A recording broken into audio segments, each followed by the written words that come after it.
জীবনের প্রতি দয়া। রহিম তার বাবার সাথে থাকে। তার মা মারা গিয়েছে অনেক দিন হলো। তার বাবার শরীরটা খুব একটা ভালো না। তার বাবা ছোটখাটো একটা ব্যবসা করত, বিভিন্ন জিনিস সংগ্রহ করে বিক্রি করত। যেহেতু তিনি অসুস্থ, তাই রহিম সেই ব্যবসার হাল ধরেছে। প্রতিদিন সকালে সে বের হয়ে যায় বাজারের উদ্দেশ্যে এবং সেগুলো বিক্রি করে রাতে ফিরে আসে। বাজারটা তার বাড়ি থেকে অনেক দূরে, অনেকটা পথ হেঁটে যেতে হয়। এমনিতেই অনেক গরম, আর এই গরম হেঁটে যাওয়া অনেক কষ্টকর। প্রতিদিনের মতো আজকেও রহিম ঠেলাগাড়ি নিয়ে বের হয়ে গেল বাজারের উদ্দেশ্যে। সেদিন প্রচন্ড রোদ উঠেছিল। রোদের তাপে সে ক্লান্ত হয়ে পড়লো। তার পিপাসা পেল। সে পানি পান করতে গিয়ে দেখলো তার পানির বোতলে খুব একটা পানি নেই। তাই সে অল্প কিছু পানি পান করে বাকিটা সে রেখে দিল পরবর্তী সময়ের জন্য। কিছুটা পথ যাওয়ার পর সে খেয়াল করলো পথের এক কোণে একটা কুকুর ক্লান্ত অবস্থা দাঁড়িয়ে রয়েছে। ক্লান্তিতে তার জিভ বেরিয়ে এসেছে। মনে হচ্ছে সে খুব পিপাসার্ত। রহিম একটু কাছাকাছি যেতে কুকুরটা তার দিকে মায়াভরা চোখে তাকালো। কুকুরটা দেখে রহিমের খুব মায়া হলো।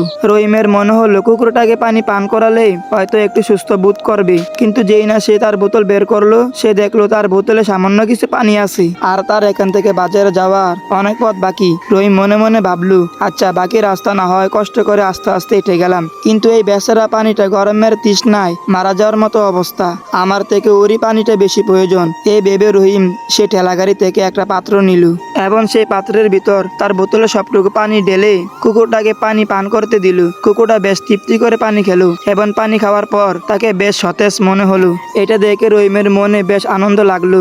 এরপর রহিম আবারও বাজারের দিকে রওনা দিল। তার একটা শর্টকাট রাস্তা জানা ছিল। সাধারণত ওই রাস্তায় কেউ ব্যবহার করে না, সেও করতো না, কিন্তু আজ সেই ওই রাস্তা দিয়ে গেল। কেননা এত প্রচন্ড রোদের তাপ, তার উপরে তার কাছে এখন আর পানি নেই।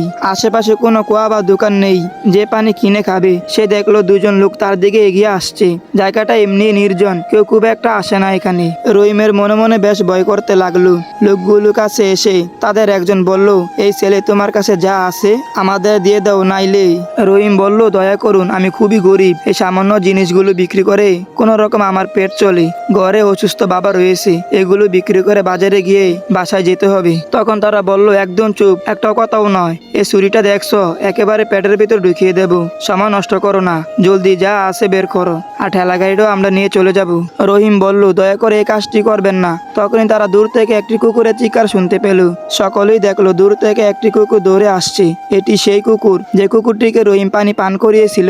কুকুরটি রহিমের কাছে এসেই ওই লোকটি দুটির দিকে তাকিয়ে গেউ গেউ চিৎকার করতে লাগলো। কুকুরটাকে বেশ রাগান্বিত মনে হলো, যেন এই বুঝে আক্রমণ করবে। লোকগুলো সে কুকুরটাকে দেখে বেশ ভয় পেয়ে গেল। তারা ছুরিটা ফেলে সেখান থেকে দৌড়ে চলে গেল। এই যাত্রায় রহিম বেঁচে গেল। কুকুরটা রহিমের সাথে বাজার পর্যন্ত গেল।